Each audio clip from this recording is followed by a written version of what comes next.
Hey guys, it's Ben with Exceptional Glass, 888-83 Glass. What we're looking at here is a beautiful Cambridge bypass enclosure on a tub. But this video is mainly to answer a lot of comments that I get on my YouTube pages. What is the best glass cleaner to use? So I can show you that we use Sprayway glass cleaner, and we've been using this for well over 2 decades.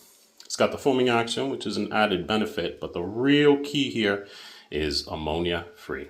Ammonia happens to be an acidic, and if left to dry on metalwork, eventually it will start to chip away and dull your colors, including your spouts and your shower controls.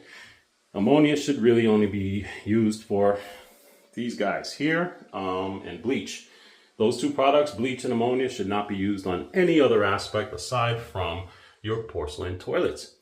What else? Yeah, so that's the stuff we've been using for the past 20 some odd years.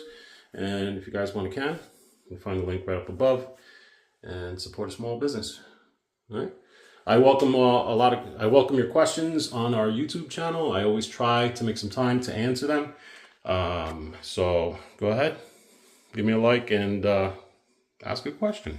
Guys, thank you for watching the video. Don't forget to click like and to subscribe to see our latest DIY videos on how you can fix your own freaking shower door. And click a like, thumbs up, or a bad spider will crawl on your face.